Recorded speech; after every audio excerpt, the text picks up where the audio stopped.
Hello friends, welcome to my YouTube channel mystery of history. So जैसा मैंने आपको अपनी फर्स्ट रील में बताया था, मैं आपको बाबरनामा के बारे में पूरा डिटेल में बताऊंगी। तो ये मेरी पहली वीडियो होने वाली है। चलिए शुरू करते हैं। बाबरनामा सम्राट बाबर की आत्मकथा है। यह घटनाएं हिजरी सन 899 की हैं। चलिए बाबर के ही मुख से इसे सुनते हैं। मैं रमजान 899 हिजरी जून 1494 में फरगना का बादशाह बना। उस समय मेरी अवस्था 12 वर्ष की थी। फरगना जहाँ पर कायम है उसके पूर्व में काशगर, पश्चिम में समरकंद, दक्षिण में बदख्शा की सीमा के पहाड़ और उत्तर में आलमलीग, आलमतू और पांगी जो तराज के नाम से मशहूर हैं थे। परंतु उजबेक और मुगल लोगों के कारण अब वहाँ कोई बस्ती नहीं रह गई है। फरगना एक छोटा सा प्रदेश है जहाँ पर मेवा और अनाज बहुत पैदा होता है। पश्चिमी भाग पर्वतों से घिरा हुआ है। इस राज्य का विस्तार अब 50,000 वर्ग मील में है और रशियन तुर्किस्तान का एक छोटा प्रांत है। यहाँ पर एक खुजंद नाम की नदी बड़ी मशहूर है।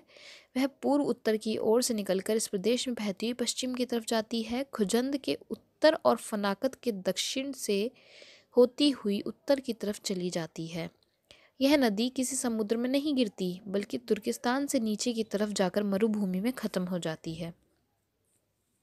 अंदीजान, मर्गिनान, अस्फरा, खुजंद, कंदे बादाम, अक्सी और कासान ये फरगना के छोटे बड़े 7 नगर हैं। पहाड़ी दृश्य। फरगना पहाड़ी प्रदेश है। उसके चारों तरफ चारागाहें बनी हुई हैं। यहाँ के पहाड़ी इलाकों में तबलगू नाम की एक मशहूर लकड़ी पाई जाती है। वह अन्यत्र कहीं नहीं मिलती। इस लकड़ी का रंग लाल होता है। उसके डंडे और कोड़े बड़े खूबसूरत बनाए जाते हैं। यह लकड़ी बाण तैयार करने में भी बड़ा काम आती है। देखने में बहुत सुंदर और मजबूत होने के कारण दूर दूर तक भेजी जाती है। फरगना का राज्य।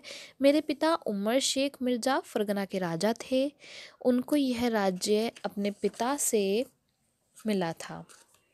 सुल्तान अहमद मिर्ज़ा हमारे पिता के बड़े भाई थे। उन्होंने ताशकंद और सैराम का अधिकार हमारे पिता को दे दिया था। कुछ दिनों तक मेरे पिता का उन दोनों स्थानों पर अधिकार बना रहा। उन्हीं दिनों में शाहरुखिया पर भी उनका अधिकार हो गया था। लेकिन कुछ दिनों के बाद ताशकंद और शाहरुखिया उनके अधिकार से निकल गए और फरगना, खुजंद और आतिया उनके अधिकार में रह गए। और आतिया का असली नाम उरुशनाया है, इसीलिए बहुत से लोग उसे अरुष कहते हैं। मेरे पिता की संतानें। लड़के और लड़कियां मिलाकर मेरे पिता की 8 संतानें हुई थी। उनमें 3 लड़के थे, 5 लड़कियां थीं। मैं बड़ा लड़का था और मेरा नाम जहीरुद्दीन मोहम्मद बाबर था। मेरे पिता का नाम कुतलुग निगार खानम था।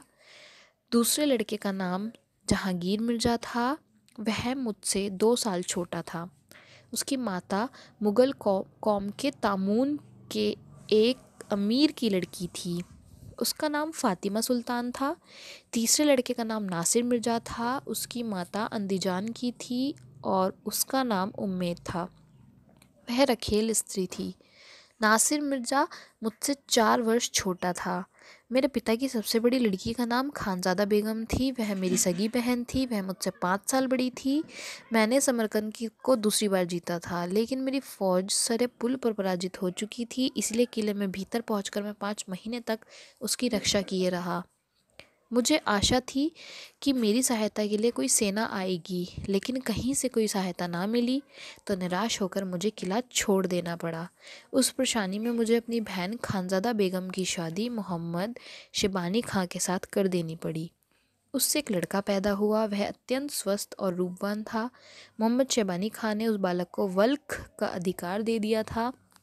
मोहम्मद शिबानी की उसके बाद मृत्यु हो गई और उसके कुछ दिन बाद उस बालक की ज़िंदगी भी ख़त्म हो गई। उसके बाद शाह इस्माइल सफवी ने उज़्बेक लोगों पर आक्रमण किया और उनको मर्द नामक स्थान पर पराजित किया।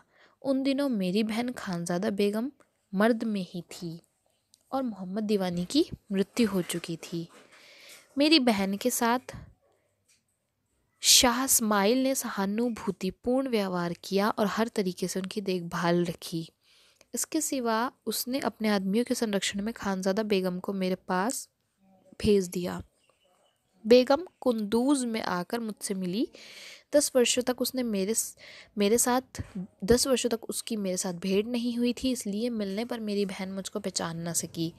बाद में उसने मुझसे पहचाना। दूसरी लड़की मिहर बानू बेगम नासिर मिर्ज़ा की माता की पुत्री थी। वह मुझसे 2 साल छोटी थी। शहर बानू बेगम एक दूसरी लड़की थी। वह नासिर मिर्ज़ा की सगी बहन थी और मुझसे 8 साल छोटी थी। यादगार सुल्तान बेगम एक अन्य लड़की थी। उसकी माँ आगा सुल्तान रखेल स्त्री थी। रुकैया सुल्तान बेगम एक और लड़की थी। उसकी माँ को सभी लोग काली आँख वाली बेगम कहा करते थे।